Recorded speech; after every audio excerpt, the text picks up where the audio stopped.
Hi friends, मैं सीता। आज मैं आप सबको बताऊंगी पौराणिक कथाओं से जुड़ी 19 पौराणिक रहस्य बताने वाली हूँ। जैसे शिव शंकर को प्रसन्न करने की विधि क्या है, कुंभकर्ण 6 महीने क्यों सोता है, शनिदेव को किसने बंदी बनाया, रावण की बेटी कौन थी, हनुमान जी का अहंकार कैसे भंग हुआ, हनुमान जी की मृत्यु कैसे हुई।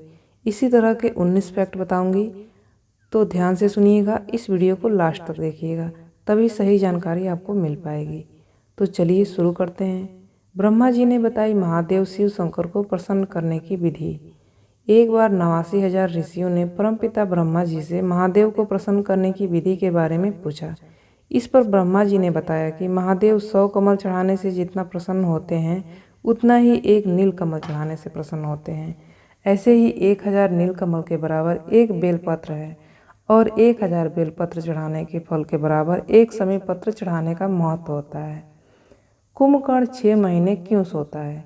क्या आप इस मैथोलॉजिकल फैक्ट के बारे में जानते हैं कि कुंभकर्ण एक बहुत ही शक्तिशाली राक्षस था, जिसने भगवान ब्रह्मा की तपस्या करके उनको प्रसन्न किया था।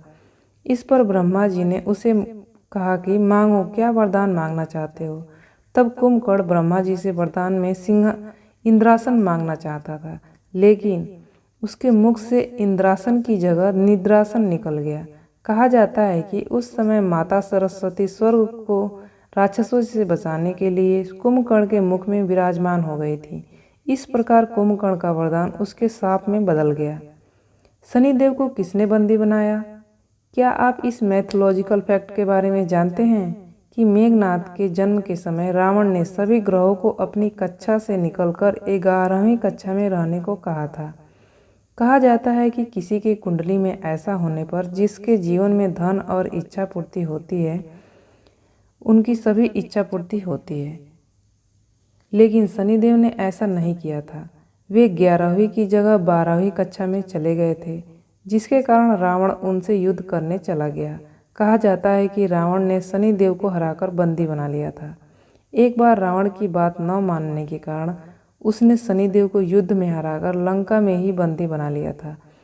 इसके बाद जब माता सीता की खोज में आए महाबली हनुमान जी ने माता सीता से मिलने के बाद लंका से जाते समय उन्होंने शनिदेव को बंदी बने हुए देखा, तो उन्होंने शनिदेव को मुक्त किया। हनुमान जी से प्रसन्न होकर शनिदेव ने उनको ये आशीर्वाद दिया कि जो आपकी हनुमान जी की पूजा करेगा, उस पर शनिदेव कभी बुरी दृष्टि नहीं डालेंगे, अथवा वह उनकी बुरी दृष्टि से मुक्त हो जाएगा। भारत के ग्वालियर मध्य प्रदेश में शनिचरा मंदिर है, जहाँ पर भक्त शनिदेव पर तिल चढ़ाते हैं और गले लगकर अपनी समस्या बताते हैं। भक्तों का मानना है कि ऐसा करने से शनिदेव उनकी परेशानियां सुनते हैं और उनकी परेशानियां दूर करते हैं, सभी समस्याएं दूर करते हैं। ऐसा माना जाता है कि हनुमान जी ने शनिदेव को रावण की कैद से छुड़ाकर यहाँ पर ही छोड़ा था। तब से शनिदेव यहीं पर विराजमान हो गए। रावण की बेटी कौन थी? क्या आप इस मैथोलॉजिकल फैक्ट के बारे में जानते हैं? कंबोडियन और थाई रामायण संस्करण के अनुसार रावण की बेटी स्वर्णमच्छा ने अपनी पिता रावण के कहने पर राम सेतु को गुप्त रूप से तोड़ने के लिए कहा। इसके बाद बानरों द्वारा बनाए जा रहे राम सेतु में लगे पत्थरों को स्वर्णमच्छा समुद्र में जाकर चुराने लगी। तब हनुमान जी को इस बात का पता चला, तो हनुमान जी ने स्वर्णमच्छा को रोकने के लिए उसको राम सेतु बनाने के पीछे की पूरी घटना का वर्णन किया। हनुमान जी के इस स्वभाव को देखकर, उनके रूप को देखकर स्वर्णमच्छा उन पर मोहित हो गई और राम सेतु से चुराए सभी पत्थरों को वापस कर दिया, राम सेतु में वापस लगा दिया। हनुमान जी की अष्ट शक्तियाँ और 9 निधियाँ कौन सी हैं? हनुमान जी की अष्ट सिद्धियाँ और 9 निधियाँ कौन सी हैं? ध्यान से सुनिएगा। मैथोलॉजिकल फैक्ट: श्री राम जी के परम भक्त महाबली हनुमान जी को अष्ट सिद्धियों और 9 निधियों का वरदान माता सीता ने दिया था। वायु पुराण और ब्रह्मांड पुराण के अनुसार 9 निधियां हैं: पद्म, महापद्म, नील, मुकुंद, नंद, मकर, कश्यप, शंख, मिश्र, खर्व। और अष्ट सिद्धियां हैं अणिमा, लघिमा, गरिमा, प्राप्ति, प्राकाम्य, महिमा, ईशित्व, वशित्व। यह अष्ट सिद्धियाँ दुनिया में सबसे बड़ी ताकत मानी जाती हैं। यह सभी सिद्धियाँ केवल हनुमान जी के पास हैं एवं इनको संभालने की शक्ति भी केवल महाबली हनुमान संकट मोचन जी के पास है। हनुमान जी का अहंकार कैसे भंग हुआ? क्या आप इस मैथोलॉजिकल फैक्ट के बारे में जानते हैं कि जब राम सेतु के निर्माण से पहले भगवान राम ने रेत से महादेव का स्थापना किया, तब हनुमान जी ने भी एक शिवलिंग का निर्माण किया और हनुमान जी चाहते थे कि उनका बनाया हुआ शिवलिंग की पूजा की जाए। तब भगवान राम ने हनुमान जी का मान मर्दन करते हुए कहा कि ठीक है, मेरे बनाए हुए शिवलिंग को हटाकर अपने बनाए हुए शिवलिंग को रख दो, तो उसकी पूजा सब लोग करेंगे, उसकी पूजा की जाएगी। इसके बाद हनुमान जी ने रेत से बने श्री राम जी के शिवलिंग को हटाने की बहुत कोशिश की, परंतु वे उस शिवलिंग को हिला भी नहीं पाए। इस प्रकार हनुमान जी का अहंकार टूट गया। उस शिवलिंग को रामेश्वर ज्योतिर्लिंग के नाम से भी जाना जाता है, लेकिन रामेश्वर में हनुमान जी के बनाए हुए शिवलिंग की भी पूजा की जाती है। भगवान श्री राम की खोज में हनुमान जी बिलंका पहुँचे। बिलंका में द्वार के पास एक तालाब था। इस तालाब में स्वच्छ जल था, लेकिन इस तालाब की एक खासियत थी कि कोई शत्रु अगर राज्य का अहित करने के लिए आता है तो वह जल जहर बन जाता है। मुख्य द्वार पर एक राक्षसी का पहरा था जो शत्रुओं को पहचानकर उनकी हत्या कर देती थी। हनुमान जी के वहां पहुंचते ही उस राक्षसी को समझ आ गया कि यह कोई शत्रु है, तो वह अपना शरीर छोटा करके हनुमान जी के कंठ में जाकर बैठ जाती है। इस कारण हनुमान जी को बहुत तेज प्यास लगती है। प्यास लगने के कारण हनुमान जी उस तालाब का जल पीने लगते हैं। जैसे ही वह जल पीते हैं, वैसे ही हनुमान जी की मृत्यु हो जाती है। कई दिन बीत जाने पर भगवान श्री राम और हनुमान जी का कुछ पता नहीं चलता है, तो देवता पवन देव से पूछते हैं कि आपका पुत्र कहाँ है। तब बृहस्पति देव पता लगाकर बताते हैं कि हनुमान जी बिलंका में हैं। बिलंका में उनकी मृत्यु हो चुकी है।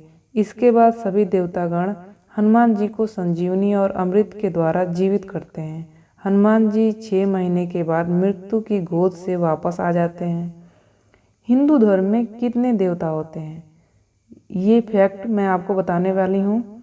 हिंदू धर्म में कितने देवता होते हैं? हिंदू धर्म के अनुसार गाय में 33 कोटि देवता निवास करते हैं। कोटि का अर्थ होता है कि कई प्रकार के। कोटि का अर्थ करोड़ नहीं होता है, बल्कि प्रकार होता है, अर्थात 33 प्रकार के देवता माता गौ माता के शरीर में निवास करते हैं। इन देवताओं में 12 आदित्य, 8 वसु, 11 रुद्र और 2 अश्विन कुमार हैं। ये सभी मिलकर 33 कोटि देवता होते हैं। हिंदू धर्म ग्रंथों में चल और अचल दोनों प्रकार के देवताओं का उल्लेख किया गया है। श्रीमद् भागवत गीता में भगवान श्री कृष्ण ने कहा है कि चल देवता के रूप में धरती पर सभी प्राणी हैं, जिनमें आत्मा रूप में मैं स्वयं निवास करता हूँ। अचल देवता उन्हें माना गया है जिनकी हिंदू धर्म में मूर्ति रूप में पूजा की जाती है। द्रौपदी का चीरहरण होने पर भगवान श्री कृष्ण ने उनकी लाज क्यों बचाई थी?